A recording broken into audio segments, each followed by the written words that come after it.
The shift from listening to trusting yourself.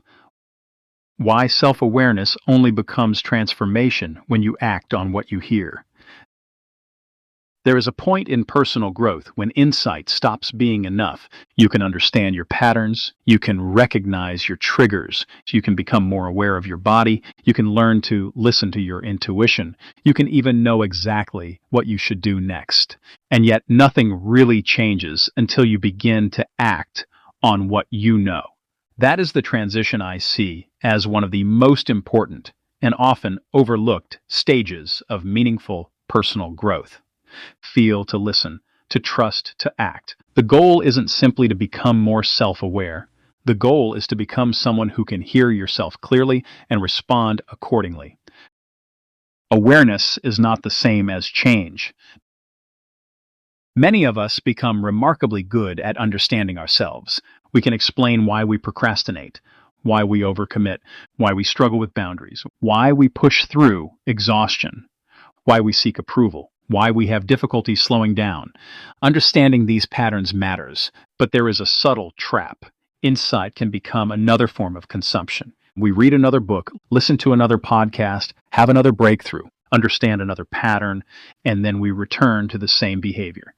Real growth begins when the insight changes a choice. Instead of, I know I need more sleep, it becomes, I'm going to bed at 11 tonight. Instead of, I need better boundaries, it becomes, I'm going to have the conversation I've been avoiding.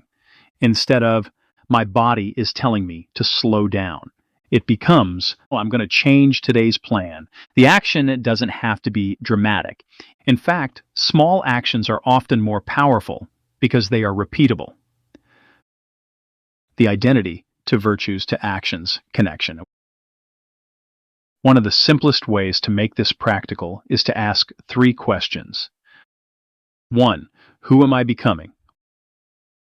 What kind of person do you want to be? Not what do you want to accomplish. Who do you want to be while accomplishing it? Perhaps you want to become someone who is healthy, courageous, creative, grounded, compassionate, disciplined, spiritually connected, self-respecting, present, trustworthy. 2. What virtues does that person embody? If that is who you're becoming, what qualities would naturally be present? For example, identity. I am someone who respects my health. Virtue, self-respect. Identity, I advocate for myself. Virtue, courage. Identity, I am a creative person. Virtue, curiosity. Identity, I am a connected partner. Virtue, presence. 3. What action demonstrates that virtue? This is where the transformation happens. If you say you value self-respect, what does self-respect look like today? Maybe it's going to bed earlier. If you value courage, perhaps it means having the uncomfortable conversation. If you value creativity, perhaps it means creating something instead of consuming something. If you value connection, perhaps it means putting down the phone and having breakfast with someone you love. The action becomes evidence of the identity. Self-trust is built through evidence. We often talk about self-trust as though it's something you either have or don't have. I don't think that's quite right. Self-trust can be practiced. Every time you hear yourself clearly and respond in alignment with what you heard, you create evidence. I listened to myself. I followed through. I protected what mattered. I acted on what I knew. That evidence accumulates, and eventually, self-trust becomes less about hoping you'll make the right decision and more about knowing. Whatever happens, I can listen, respond, adapt, and learn. That's a much more durable form of confidence. Stop measuring strength by how much you can endure. For some people, strength has always meant push through, keep going, don't complain, handle it, work harder, prove you can do it, be the dependable one. But there is another kind of strength that doesn't get nearly as much attention. Knowing when not to push, knowing when to rest, knowing when to ask for help, knowing when to change direction, knowing when something isn't working, knowing when a boundary is necessary, and knowing when your body, energy, or intuition is giving you important information. This isn't weakness, it's discernment. And sometimes the most courageous decision isn't, I can handle this. It's, this isn't what I need right now. Self-care is not just recovery. Self-care is often reduced to damage control. Sleep because you're exhausted. Rest because you're burned out. Take a day off because you've reached your limit. But what if self-care was also about creating energy before you depleted it? What gives you energy? Music, nature, movement, creativity, meaningful relationships, spiritual practice, play, connection. Those things aren't frivolous. They can be part of the architecture of a sustainable life. The question isn't simply, how do I recover from my life? A better question might be, how do I intentionally create a life that gives something back to me? The creator versus the victim. This distinction doesn't mean pretending everything is within your control. It isn't. You don't control your circumstances. You don't control other people's choices. You don't control every outcome. You don't control what your body does on a particular day. But you can continue asking, given that this is true, what can I choose? That's the creator mindset. Not, why is this happening to me?